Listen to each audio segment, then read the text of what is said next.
Latar belakang penelitian ini dilatar belakangi oleh pentingnya pembentuk portofolio saham untuk mengoptimalkan keuntungan return sekaligus meminimalkan risiko investasi melalui strategi diversifikasi. Untuk pembentukan portofolio yang efisien dengan risiko terkendali, fokus analisis diarahkan pada 3 emiten unggulan berfundamental kuat dan sektor yang berbeda di Bursa Efek Indonesia, yaitu ada PT Unilever Indonesia Tbk di sektor barang konsumsi, lalu ada PT Bank Sentral Asia di sektor perbankan, lalu ada PT Telkom Indonesia di sektor telekomunikasi.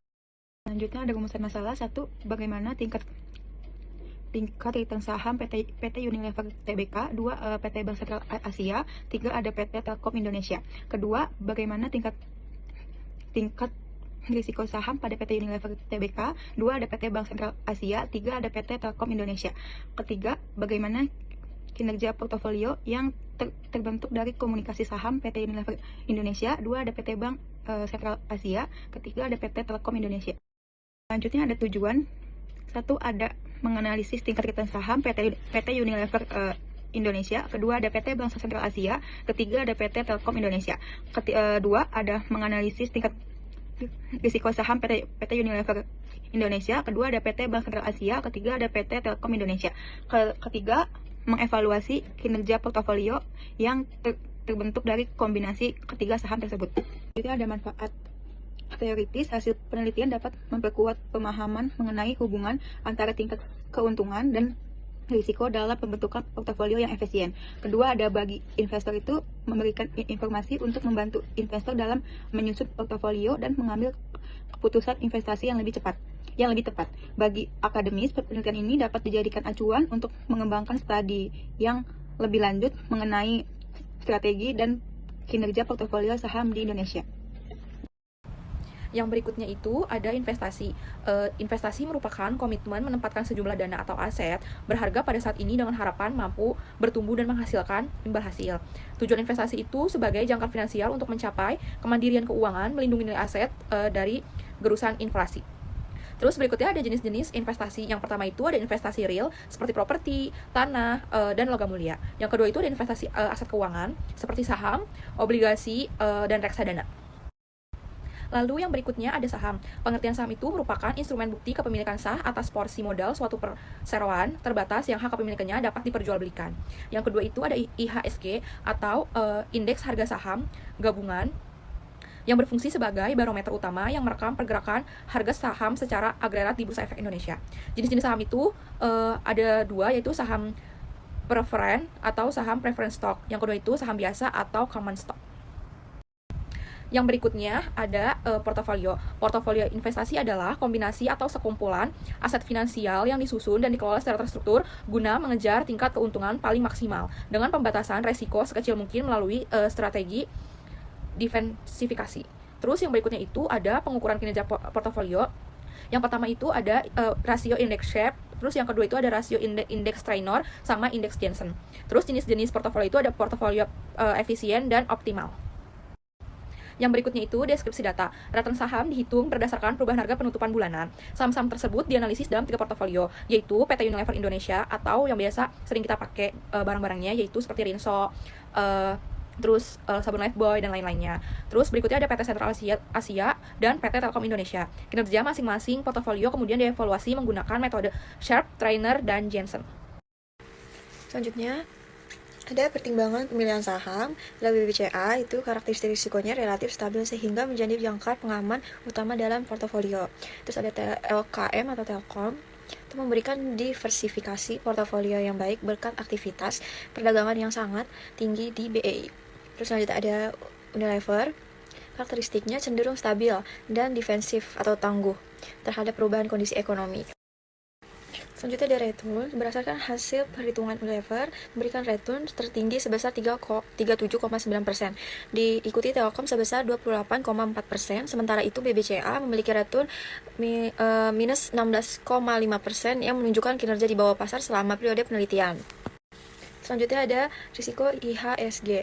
Risiko IHSG sebesar 5,2% per bulan atau 18% per tahun. Nilai ini menunjukkan bahwa risiko pasar secara keseluruhan masih berada pada tingkat moderat. Terus selanjutnya ada risiko Unilever. itu risiko saham Unilever sebesar 23,1% per bulan atau 79,96% per tahun. Artinya saham ini memiliki potensi return yang tinggi, tetapi juga disertai tingkat risiko yang cukup besar.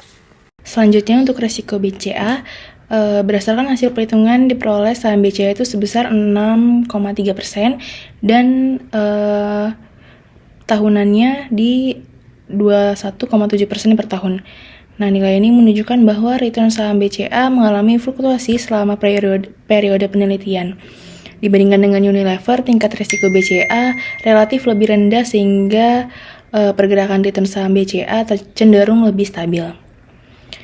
Selanjutnya ada resiko Telkom. Itu resiko bulanannya ada di 6,2%, sedangkan tahunannya di 21,62%. Nah, nilai ini menunjukkan bahwa return saham Telkom mengalami fluktuasi selama periode penelitian. Tingkat risiko Telkom ini tergolong relatif rendah sehingga pergerakan return sahamnya cenderung lebih stabil dibandingkan saham yang resikonya itu lebih tinggi. Kemudian ini risk fee-nya bisa dilihat ada dari Januari sampai Desember itu nilainya menunjukkan tren yang relatif stabil ya, dengan rata-rata 101,27 dan tingkat perubahan sekitar 1,013%. Selanjutnya di beta saham bisa dilihat di sini beta Unilever ada 0,145, beta BBCA ada 0,404. Terus beta Telkom ada di 0,671. Berdasarkan hasil analisis, Unilever mencatat returns tertinggi yaitu 37,93%, dengan resiko terbesar yaitu 79,96%. Sedangkan Telkom memberikan return 28,41% dengan resiko 21,62%. BCA menghasilkan return negatif yaitu minus 16,54% dengan resiko 21,71%. Ketiga saham memiliki beta di bawah 1 yang menunjukkan sensitivitas terhadap pasar relatif rendah. Hasil perhitungan indeks Sharpe, Raynor, dan Jensen menunjukkan seluruh saham memiliki nilai negatif, sehingga kinerjanya belum optimal. Unilever memiliki nilai Sharpe terbaik yaitu minus 79,21%, sedangkan Telkom memiliki nilai Raynor minus 108,51%, dan Jensen memiliki minus 19,72%, yaitu terbaik. Secara keseluruhan, Telkom dan Unilever menunjukkan kinerja yang relatif lebih baik dibandingkan saham lainnya. Berdasarkan grafik, portofolio 3 atau Telkom memberikan return tertinggi sekitar 80%, tapi juga memiliki resiko yang paling besar sekitar 38%. Sementara itu, portofolio 2 atau BCA menghasilkan return sekitar 22% dengan resiko yang lebih tinggi dibanding portofolio 1 atau Unilever. Portofolio 1 memiliki tingkat resiko terendah, namun return yang diperoleh juga lebih rendah. Dengan demikian, investor perlu mempertimbangkan keseimbangan antara return dan risiko. Kesimpulannya yaitu berdasarkan hasil penelitian, saham Unilever memberikan return tertinggi sebesar 37,93%, namun disertai resiko tertinggi sekitar 79,96%. Telkom menghasilkan return 28,41% dengan resiko relatif rendah sebesar 21,62%. Sedangkan BCA mencatat return negatif sebesar minus 16,54% dengan resiko 21,71%. Hasil evaluasi menunjukkan bahwa Telkom dan Unilever memiliki kinerja yang relatif lebih baik dibanding BCA. Selain itu, pada analisis Efficient Frontier, Telkom memberikan return tertinggi dengan resiko terbesar, sehingga pemilihan portofolio perlu mempertimbangkan keseimbangan antara return dan risiko.